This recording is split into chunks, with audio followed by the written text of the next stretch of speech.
Hello, beautiful being. My name is Rebecca Abraxas. My channel is all about remembering your greatness and using the power of your own voice to do that.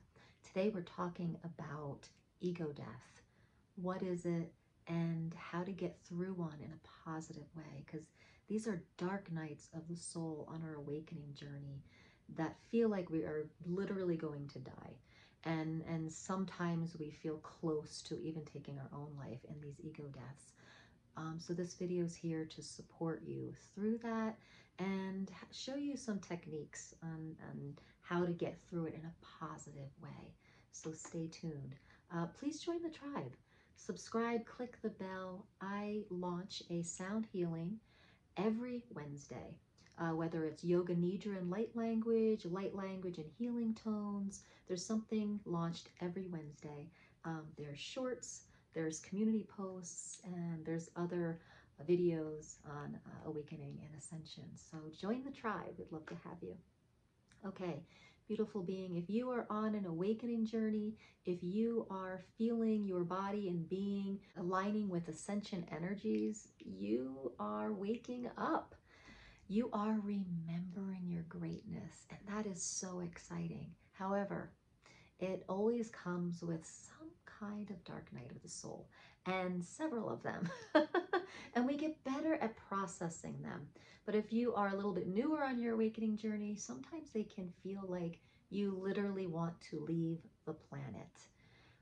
It feels like you are maybe this close to taking your life because you feel almost called to it, because you feel done with this reality.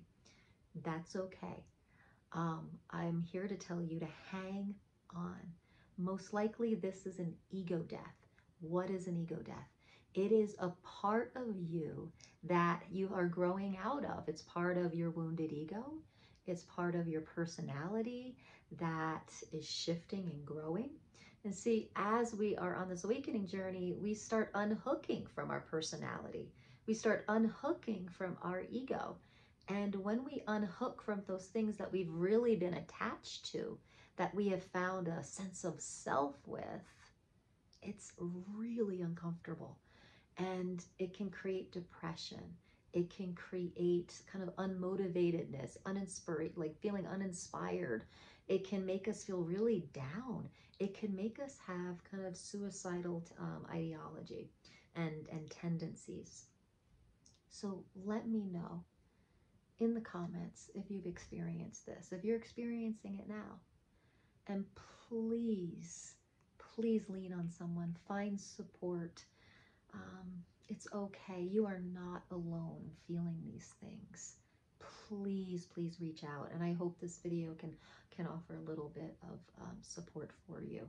So that's what an ego death is. It's just a part of you that is detaching from a part of you that found a sense of self. And a lot of times the ego made these personality traits, made these beliefs and ways of being to fit in, to feel, because it felt like it was gonna be left or rejected, or it was being left from the tribe, like shunned from the tribe.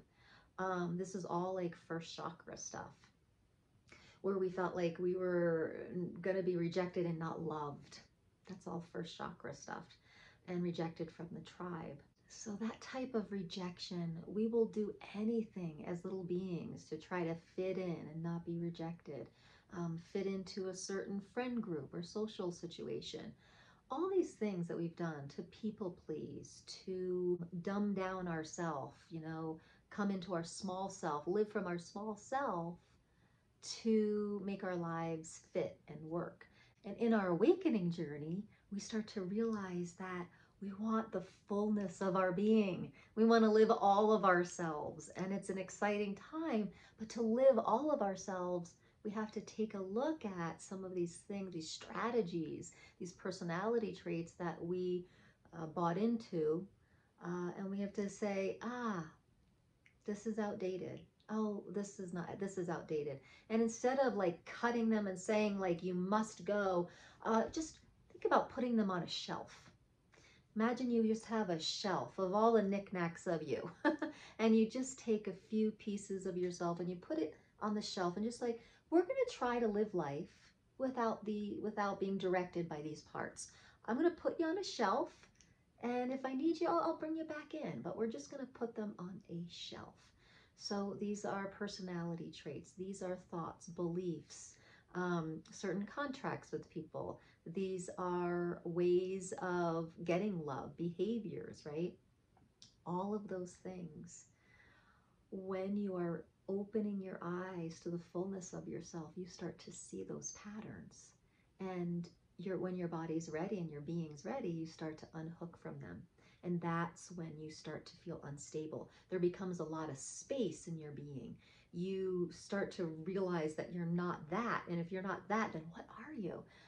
It's very uncomfortable. And it feels like you're going to die. It feels like you're going to die because without those things, who are you, right? So it's called an ego death.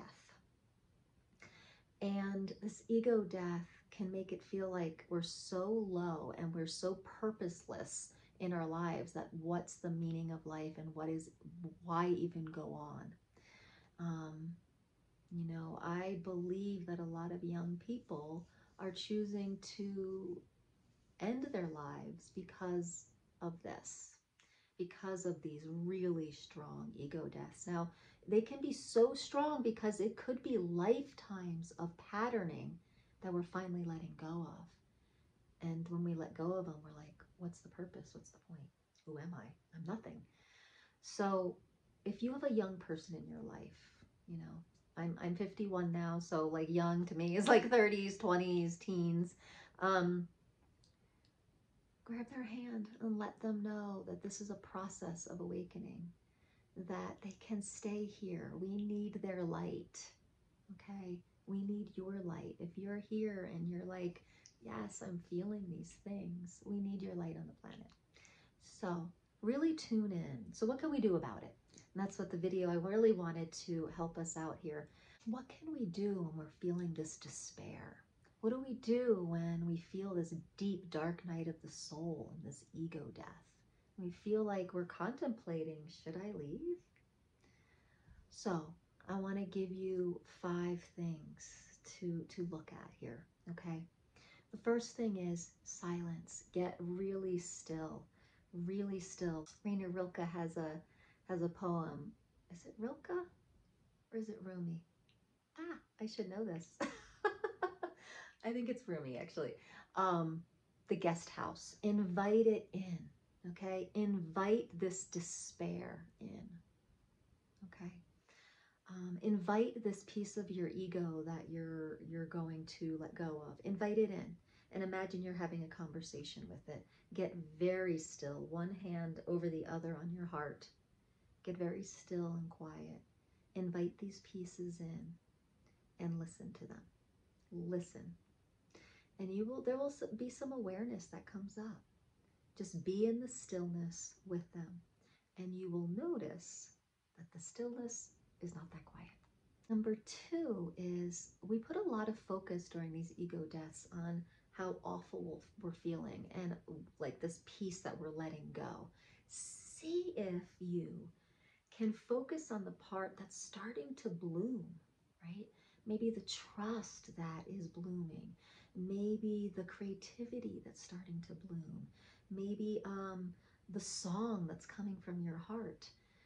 With every ego death, there's something that's blooming a little bit more of you. So see if you can put a little attention on there. I know it's hard when we're in those desperate moments of feeling this heaviness, but see if you can start to write about what is blossoming.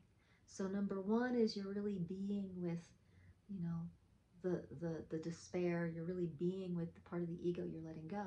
Number 2 is you're starting to focus on a little bit of what is blossoming and how exciting that is, okay?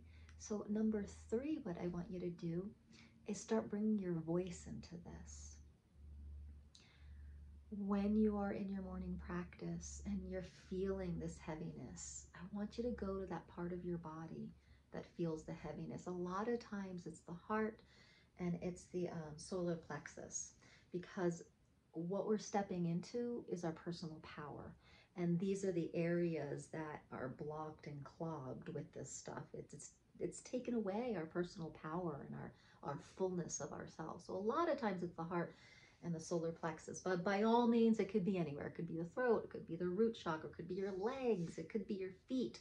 Whatever it is, get the awareness of where this is for you. Where in the body does this despair and heaviness reside? And then just go to it and surrender your voice to that body part. And what's happening there is, so there's the energetic, right, of the personality, of the behavior, of the belief system. And lived a long enough time, it actually settles into the body, and that tension and that resistance is held in the body. So what you're doing with the voice is you're going to that part of the body and you're letting your voice work that tension out of the physical body, helping the body become lighter. So that's number 3. Number 4, what you can do with this ego death is write it a song. Write it a farewell song. Write the words down, just start singing it, celebrate it, say thank you, have gratitude for this part of your ego that kept you well and got you to this moment. Have gratitude and then write it a farewell song.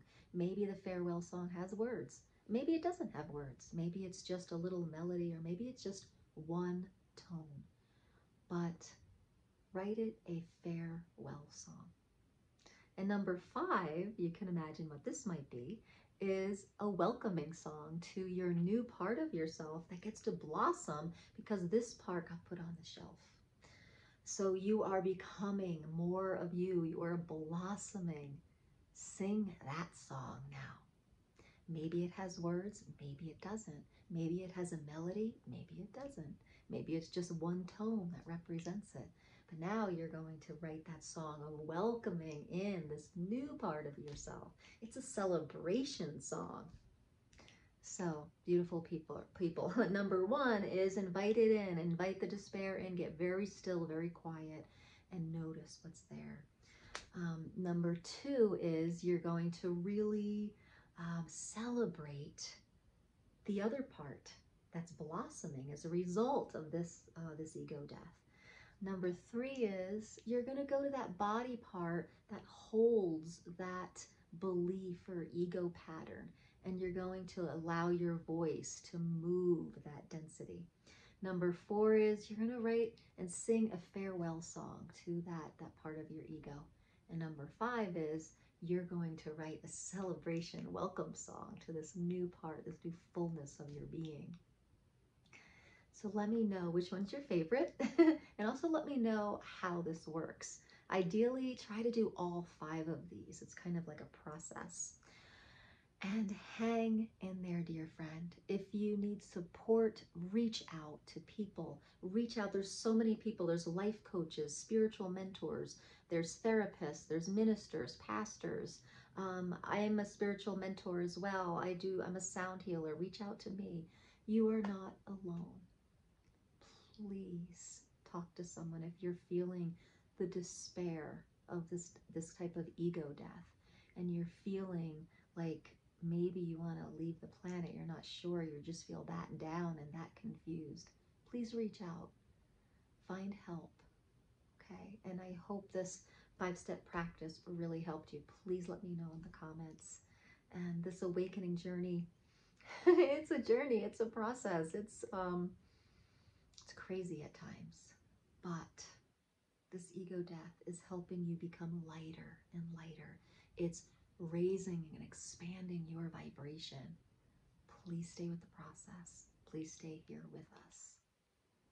If you want further support, I do have an online course. It's called Vocal Toning for Manifesting.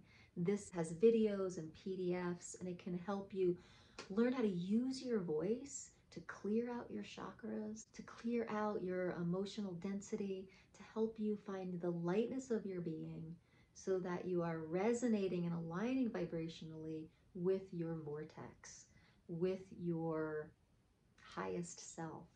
And that may really also help what you're going through with your ego death. My online course, Vocal Toning for Manifesting, the link is right down there in the descriptions, as well as the links of how to get in touch with me if you need further personal support. Okay. Namaste.